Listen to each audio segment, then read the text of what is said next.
السلام عليكم. البوست ده خد أعلى نسبة تفاعل على الجروب، وواضح إنها مشكلة عامة أو مشكلة بيعاني منها أطفال كتير، والأمهات طلبوا مني إني أنزل الأسباب اللي تخلي الطفل مستسلم لابتزاز الأطفال الآخرين وخصامهم. الأم كانت بتقول مش عارفة أحكي منين، هي بنتي بتحب اللمة، هي في 6 سنين وفي KG2، وبتحب تكون مع بنات في سنها تلعب معاهم لدرجة إنها تيجي على نفسها. عشان كده يعني بنت عمها ممكن تقولها اديني لعبتك لا إما هنزل، فتسمع كلامها. وصل لمرحلة الابتزاز من الآخرين في المدرسة، بقى بتيجي على نفسها عشان ما يزعلوش منها. والسنة اللي فاتت صاحبتها كانت تضايقها لما أسألها ما قلتيش ليه للميس، تقولي أصل الميس هتزعلها وهي هتزعل مني عشان قلت للميس. آخر موقف صاحبتها طلبت منها ستيكر ملزوق على كراستها، قالت لها لا والميس قالت لا، وخلاص بعد شوية هي قطعتهم وشالتهم وادتهم ليها علشان ما تكونش زعلانة. ايه اي طفل بتسمع كلامه لمجرد انه يفضل يلعب معاها رغم اننا بنخرج كتير وبنلعب مع ناس كتير. طيب، الطفل الحساس قوي اللي حاسس ان دايما الاطفال هيزعلوا منه، وهو مش حساسه بس، هو المشكلة فين؟ المشكلة ان هو خايف يخسر.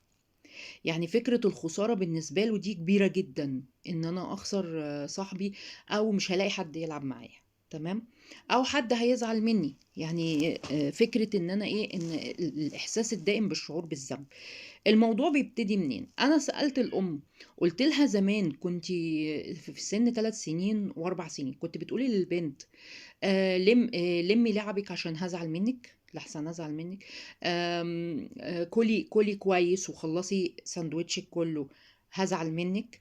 كلمة هزعل منك لما بتتكرر كتير، هي طبعا الام جاوبت بلا، يعني ما كانتش بتستخدم الاسلوب ده. فهنمسك كده اسلوب لان الامهات طلبوا يعرفوا ايه الاساليب اللي ممكن تخلي الطفل يتحول التحول ده. ماشي. اول حاجه واكتر حاجه بتاثر في حياه الاطفال في الناحيه دي، هو اني اقول للطفل ايه، انا زعلانه منك، والبانه بقى اكررها كتير. لو مره مرتين خلاص الدنيا عدت والطفل ايه، ما فيش مشكله. لكن ان انا احول الطفل لان هو سبب الشعور بزعلي المستمر، معنى كده ان انا ايه، من سنة وسنتين، معنى كده ايه، ان الطفل هو سبب مشاكل هذا الكون. اللي هو ايه، ماما هي الكون بالنسبة لي، يعني ماما هي الحياة بالنسبة لي. فلما ماما كل شوية تقول لي انت ما عملتش كذا انت زعلتني، او لو ما عملتش كذا هتزعلني، كل شوية وكل شوية، وأسلوب ضغط نفسي فظيع جدا على الطفل علشان يعمل الحاجة اللي هو مش عايز يعملها دلوقتي. زي كل الأطفال عايزين يعندوا، عايزين يكسلوا، عايزين يريحوا. فكل شوية ماما فوق دماغه، لو ما عملتش كذا هتزعل مني، لو ما عملتش كذا هتزعل مني، ماما هتزعل مني، ماما هتزعل مني. يعني اللي هو أنا أساسا كائن شغلتي في الحياة ان انا ازعل الناس اللي بحبهم. الفكرة دي لو دخلت دماغ الطفل وثبتت فيها، هي دي مشكلة كبيرة جدا. حتى بتخش في أدق خصوصيات الطفل، اللي هو إيه، طفل مش جعان دلوقتي، أو طفل استكفى باللي قدامه، أو مش عاجبه الأكل اللي قدامه. حرية شخصية، انتي ما تقدريش تاكلي حاجة ما انتيش حباها. فالأم تعمل له مش عارفة خضار مضروب في الخلاط ومن غير ملح، وتقوم حاطاه قدامه، قال ايه، أكل صحي، لو ما اكلتش الأكل ده هزعل منك. فالطفل ايه، قرفان من الأكل أصلا، فبياكله تحت ضغط إن ماما هتزعل مني. فمش عارفة، يعني حتى أدق خصوصيات الطفل وأدق الحاجات اللي أي إنسان في العالم بيمارسها، تيجي بعض الأمهات وتقول له إيه، أنا زعلانة منك لو ما عملتش كذا. عدم السماح للطفل بالتمرد البسيط، اللي هو فرض شخصيته، اللي هو ايه، انا مش عايزه الم اللعب دلوقتي، ايه المشكله يعني، تمام. بسمح بالاخطاء البسيطه عشان الطفل يجرب حاجه اسمها اتحكم. يعني انا اللي متحكم، انا اللي ايه، ممكن اتمرد، انا اللي ممكن اقول لا، اجرب الاوبشن بتاع لا، في الغلط وفي الصح مش مشكلة، بس المهم ان اجربه. ففكرة ان الام قاعدة فوق دماغ ابنها وعرفت وسيلة للضغط عليه، اللي هي حتة انا هزعل منك، انا هخصمك، انا مش هكلمك تاني، انا مش هحبك. كل الحاجات دي لما بتتكرر كتير، ركزوا معايا، فكرة ان انا غلطت مرة مرتين مش مشكلة خالص، انما او استخدمت الاسلوب ده مرة مرتين مش مشكلة، بس فكرة ان انا لبانة في بقي هو حاجة مسكتها على الطفل وبعدين بستخدمها باستمرار، اللي هو ايه، انا قفشتك اهو، جبت ايدك اللي بتوجعك وبضغط عليها كل شوية. ده الاسلوب ده مرفوض، والاسلوب ده بيوصلنا للحالة اللي احنا بنشوفها دلوقتي. تمام. ده احد الاسباب. الام قالت انها ما استخدمتش الاسلوب ده، جميل جدا، بس في حد تاني استخدمه واحنا سكتنا. مين؟ بنت عمها. هي نفسها قالت لما بنت عمها كانت بتطلع تلعب معاها، بتقول لها يا تديني اللعبة دي يا هزعل منك وهسيبك وانزل، وفعلا بتسيبها وتنزل. البنت بتحس انها زعلت بنت عمها. الطفل في سن 3 سنين بيبقى عنده الإحساس، بذرة كده بتتزرع جواه اسمها الإحساس بالذنب أو الضمير. ماشي. اللي هو إيه؟ اللي هو أنا ببتدي أحس إن اللي قدامي بيزعل لما بعمل حاجة غلط. دي بذرة الضمير. ماشي. اللي هو ايه، لما انا اعمل الغلط فبزعل اللي قدامي، زي واحد ضرب واحد فايه، فزعل اللي قدامه. تمام. البذرة دي جميلة جدا، بس لازم تنمو في بيئة صحية. اللي هو ايه، اللي هو مش اي حاجة ازعل عليها، يعني مش كل حاجة. يعني ازعل على الحاجة اللي تزعل. انا ضربت طفل تاني، ازعل، يبقى انا كده عملت الغلط. ماشي. فانا ازعل ان انا عملت الغلط. طب انا ما عملتش الغلط. اللي هو ايه، حاجتي اللي بلعب بيها مش لازم اديها لغيري. زي ما اطفال ايه، زي ما امهات كتير جدا بتضغط على ابنها، ادي لعبتك لاخوك الصغنن، ادي لعبتك لابن خالتك اصغر منك. ماشي. ليه يديها له؟ هي لعبته هو. تمام. ففكرة ان الطفل حاجته الخاصة مستباحة، وإنه هو لو منعها عن غيره ده هيزعل، هنا بيرتبط الضمير والإحساس بالذنب بإن الطفل منع عن غيره حاجة. تمام. الأم ما استخدمتش الأسلوب ده مع البنت، لكن هي قالت إن بنت عمها استخدمته معاها. فهنا اتأثرت جدا الطفلة، وحست إن الأسلوب ده يعني أنا لما بعمل كذا، ماشي، اللي قدامي بيزعل مني ومش هيلعب معايا. خلاص في ارتباط شرطي هنا، لان هي طبعا كانت اصغر من السن ده. لما كانت بتلعب مع بنت عمها كانت في سن 3 سنين و4 سنين، كانت بيستخدم معاها الاسلوب ده من بنت عمها. الله، طيب انا كماما المفروض اعمل ايه؟ دول اطفال مع بعض، يعني اتدخل؟ تتدخلي حضرتك، ما تسيبي الاطفال يلعبوا كده ياكلوا بعض مثلا؟ لا طبعا بنتدخل. اللي هو ايه، ازاي نتدخل؟ قلت قبل كده كتير على الجروب، كتير جدا، ممنوع لعب الأطفال مع بعض بدون ما يبقوا تحت عينينا وتحت رقابتنا المباشرة. اللي هو بنتدخل وبنعلم الأطفال يلعبوا مع بعض ازاي. ماشي. من سن يوم لحد سن 7 8 سنين الطفل يلعب تحت عينين أمه، بتتدخل الوقت اللي محتاج تتدخل فيه. اللي هو ايه، حصل غلط من ابنها او من الطفل التاني، سيان، يعني انت بتتدخلي في الخير، مش بتتدخلي ان انت بتنصري ابنك على الطفل التاني. لا، انت بتقيمي المشهد قدامك وبتشوفي مين اللي غلطان. ماشي. وبتوقفي الغلطان عند حده وبتردي الحاجة لصاحبها، سواء ابنك او ابن غيرك، الاتنين في مكانة واحدة، يعني هما الاتنين بيلعبوا عندك، يبقى تكوني حكم عدل. ماشي. انا قلت في بوست قبل كده ان الام هي القاضي، وهي اللي بتحكم في وهي اللي بتعامل ولادها بالعدل، واحساس العدل لازم يوصل للطفل. تمام. طيب لما الطفل يلعب مع طفل تاني، الام هي اللي برضو بتبقى القاضي العادل في الموضوع، ما بتاخدش جنب ابنها ضد الطفل التاني، وإلا ما كنتيش تجيبيه عندك يلعب. يعني سيبيه يروح عند الناس التانية او ما يلعبوش مع بعض. طالما طفل منهم هيتظلم، ليه طفل منهم يتظلم؟ تمام. فانا بعلم ابني ما ياخدش حاجة غيره، وبعلم الطفل التاني انه ما ياخدش حاجة ابني برضو. يعني انا ببقى مراقبة وواخدة بالي وبتدخل في اللعب، بتدخل في المصلحة للطفلين، بعلم الأطفال إزاي يلعبوا مع بعض صح. لما بنت عمها تيجي تقول لها ايه ده؟ لو ما اديتنيش اللعبه بتاعتك انا هسيبك وانزل. فتروحي بمنتهى الذوق والادب والرقه كده: ليه يا حبيبتي بتعملي كده مع صاحبتك؟ هو مش عيب احنا نقول ناخد حاجه غيرنا؟ ما ينفعش، دي لعبتها وانتي هاتي لعبتك معاكي العبوا سوا، كل واحد يلعب بلعبه. تمام؟ هنا بعلم بنتي وبعلم كمان معاها بنت عمها. اه هتفضح هتفضح ماشي، و... ومرات عمها هتقول عليا ان انا بخيلة، ومرات عمها هتقول عليا ان انا بحرم بنتها من اللعب، وهتروح تشتكي لامها وتعيط لها. بس الصح صح والغلط غلط. ماشي؟ انا مش مسؤولة عن عقول الكبار الصغيرة، وما بربيش كبار على فكرة، انا بربي اطفال. انا بقولك تتصرفي ازاي في الموقف اللي قدامك، مش تتصرفي ازاي مع الناس الكبيرة. انا ماليش دعوة بالناس الكبيرة لان عقولهم اصغر من عقول الاطفال. تمام؟ انا بعلم بنتي تحافظ على حاجتها، وبعلم الطفلة التانية تحافظ كمان هي على حاجتها هي. تمام؟ وما تعتديش على حاجات الاخرين. يعني انا بربي بنتي وبربي ولاد غيري زي ما بربي بنتي بالظبط. كون ان الاهالي مش فاهمين كده، فانا ماليش دعوه بالكبار، انا بعمل الصح. تمام؟ هتيجي الامهات تقول لي وجد لنا حلول، وحلولك مثاليه وحلولك لا منطقيه ومش عارف.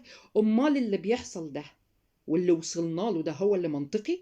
يعني اني اسيب بنتي عشان اراضي مرات عمها، وما تقولش عليا ان انا بخيله، وما تقولش عليا ان انا حارمه بنتها من لعب بنتي، وبنتي انانيه وامها انانيه ومش عارف ايه؟ يعني اضيع بقى بنتي علشان خاطر اراضي الناس؟ تمام؟ لا، هو مش كده. انا لا اضيع ولاد الناس ولا اضيع بنتي، انا بتصرف في الموقف صح. اللي بيعمل كده بقى في المواقف مين؟ مدرسة الروضة. مدرسة الروضة هي اللي بتتدخل في وسط الأطفال بالطريقة دي بالإصلاح. تمام؟ وتشوف الحق مع مين وتديهوله. طبعا مدرسات الروضة دلوقتي عشان العدد كبير جدا في الفصل، استحالة هتتدخل مع أي طفل أصلا، ولا هترد له حقه. لأن هي لو عملت كده مع واحد هتعمل كده مع 10 مع 20 مع 30 مع 40 طفل في الفصل، واستحالة هي هتقدر تعمل كده طبعا. تمام؟ فاللي بيحصل ان الاطفال بياكلوا بعض جوه الروضه، ومفيش حد كبير بيعلم ولا يربي ولا بيعلم الاطفال الصداقه ولا بيعلم الاطفال ازاي يتعاملوا مع بعض اصلا.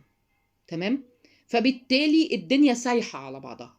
فبترجع لي بنتي بقى بكل المشاكل اللي في الروضه، وان حقها ضايع، وان زمايلها خصموها. يعني المفروض ان معلمه الروضه من اساسيات وظيفتها انها تعلم الاطفال ازاي يلعبوا صح مع بعض، ازاي يلعبوا لعب تعاوني، مش لعب ايه واحد ياخد الحاجة والتاني ما ياخدش. ماشي؟ طبعا ده بيحصل من وراها، يعني هي مش مش هتقعد تراقب كل الاطفال دول. عشان كده قلت مليون مرة ان الحضانة فكرة فاشلة. ليه؟ الحضانة في سن سنتين وثلاثة واربعة فكرة فاشلة جدا. لما انت تسلمي ابنك او بنتك لمدرسة روضة او مدرسة حضانة تربيهولك، هي هتشوف مين ولا مين؟ هي هتشوف 20 طفل في الفصل؟ هتشوف 30 طفل في الفصل؟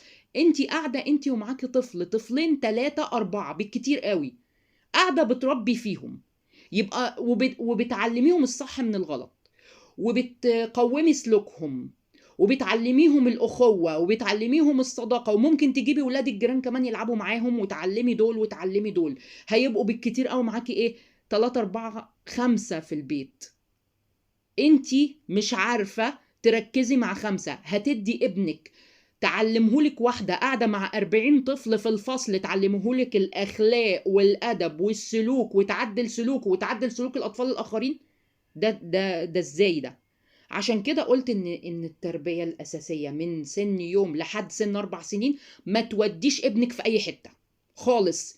انت اللي تبقي الكائن اللي بيعلمه، اللي بيسحب منه كل حاجه. يعني بيمتص منك كل حاجه، بيمتص منك الادب، بيمتص الاخلاق، بتعلميه بالقدوه. انت مش مطلوب منك انك تقعدي طول النهار توجهي وتعلمي وماسكه عصايه وتباشيره والكلام الفارغ ده. انت مش مدرسه.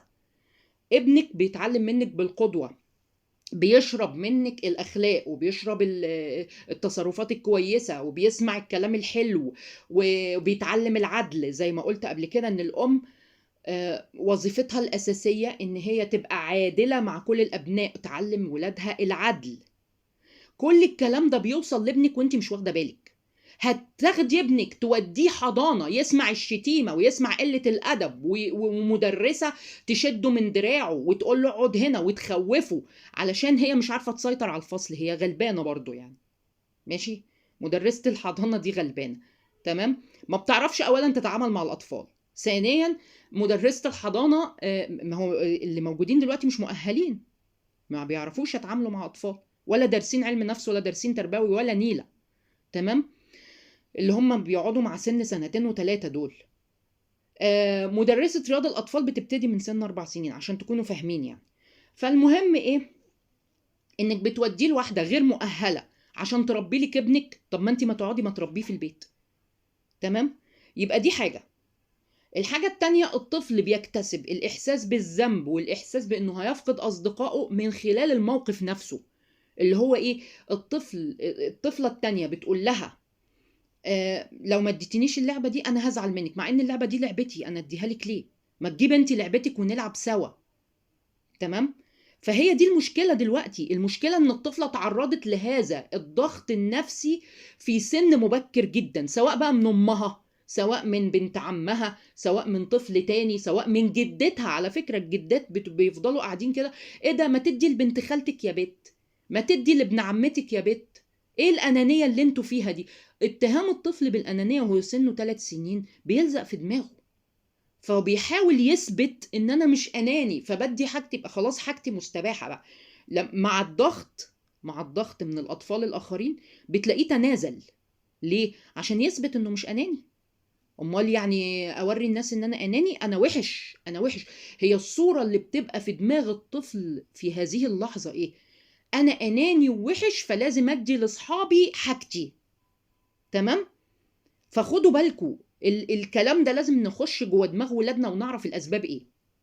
احنا عرفنا دلوقتي الاسباب وجات منين. اولا، الام ما تربيش ابنها او بنتها من سن 2 و3 على انه الاحساس بالذنب. لو ما كلتش هزعل منك، لو ما عملتش كذا هزعل منك، لو ما لميتش لعبك هزعل منك، لو قدري الموقف يا حبيبتي، قدري. مش لبانه هي، مش قاعدين هزعل منك هزعل منك واضغط علشان عارفه ان ده بيجيب مع الطفل الحساس. هي واضح ان البنت حساسه، تمام؟ فالطفل الحساس بيستجيب قوي بالقصه دي. عرفتوا بقى؟ بتلوه دراعه، يعني الام بتلوي دراع ابنها الحساس. يكبر شويه بقى يجيب لها مشاكل المدرسه كلها عندها. ليه؟ ما هي اللي ربته على الاسلوب ده. هيروح المدرسة هيجيب لها المصيبة كلها، اللي هو ايه؟ حاجتي كلها خدوها صحابي، كلوا سندوتشاتي وخدوا اقلامي وخدوا كراريسي. ايه يا واد ما حافظتش على حاجتك ليه؟ ودب الله، مش انت اللي علمتيه كده؟ ما هو كل حاجة هو ملوش رأي. ليه؟ كل حاجة في ايدك، كل حاجة. سيب ده ادي لاخوك، لم لعبك. مش بيعمل كل حاجة مش مقتنع بيها، بيعمل كل حاجة بالضغط النفسي، اللي هو لو ما عملتش كذا انا هزعل منك، تمام؟ حتى بياكل غصب عنه عشان انت ما تزعليش منه. يبقى ده في طفل عنده شخصية؟ لا طبعا ما عندوش شخصية. نمرة 2، عدم مراقبة سلوك الأطفال. يعني نمرة 1، استخدام الأم للأسلوب ده خاطئ جدا، ماشي؟ طيب الأم ما استخدمتهوش بس عملت مشكلة تانية، اللي هو ما راقبتش سلوك لعب الأطفال. ابنها بيلعب مع طفل تاني أو بنتها بتلعب مع طفل تاني، مش مراقبة، عينيها مش عليهم، ماشي؟ ودانها مش معاهم. فاللي بيحصل ايه؟ ان الطفل التاني بيستخدم الاسلوب ده لان مامة الطفل التاني استخدمته معاه، فهو جاي يطبقه على الاصغر منه. عرفتوا السلسلة بتيجي ازاي؟ السلسلة بتيجي كده: مامة الطفل التاني بتربيه بالطريقة دي، الطفل اتعلم منها، قام جاي بيستخدم الاسلوب ده مع طفل اصغر منه اللي هو احنا ما بنستخدمش معاه الاسلوب ده. فاللي بيحصل ايه؟ ان الطفل اتعلم خلاص كل حاجة. ايه؟ لو ما اديتنيش لعبك هسيبك وانزل، مش هلعب معاك، هفقد المتعة، هفقد اصحابي. فالطفل هنا بيبقى مذبذب، متوتر، مش عارف يعمل ايه، فبيستجيب. ليه؟ علشان الطفل التاني اكبر منه او حتى اصغر منه بس مستخدم الاسلوب ده، يعني نبيه. يعني الطفل التاني نبيه ومركز، فبيلعب اللعبة دي مع ابني. تمام؟ طب انا اعمل ايه؟ ابقى فوق دماغهم يا حبيبتي. اول ما تحصل حاجة زي كده اتدخل، بس اتدخل بلطف وظرف وايه واسلوب جميل. ليه يا حبيبي؟ هو انت فين لعبتك؟ طيب ما نلعب مع بعض. ماشي، انت هات لعبتك وهو يجيب لعبته وكلنا نلعب مع بعضينا. ما ينفعش نخاصم حد عشان ما بيديناش حاجته. لازم الاطفال يفهموا كده. تمام؟ انت بتعلمي بنتك تحافظ على حاجتها بالمواقف، اللي هو ايه؟ اللي هو لما تلاقي ان بنتك بتدي غصب عنها لصاحبتها، فبتقومي على طول نطة في الموضوع وتقومي متكلمة بذوق ورقة وجمال كده، وتقولي يا حبيبتي احنا بنلعب مع بعض مش بناخد لعب بعض. تمام؟ تفضلي بقى تعلمي الاتنين، هنا الاتنين يتعلموا. غضبت ومش عارف ايه وراحت لامها تشتكي لها، بالسلامة.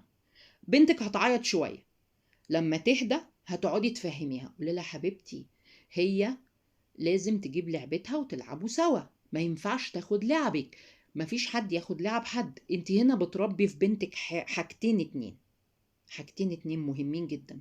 هي بنتك هتعيط بس مع كتر المواقف هتلاقيها بتبني جواها الشخصية السوية، اللي هو ايه، انا ما اعتديش على حاجة حد او ما اخدش حاجة حد بنظام الغلاسة وسيف الحياة، وان انا ايه اصلا انا.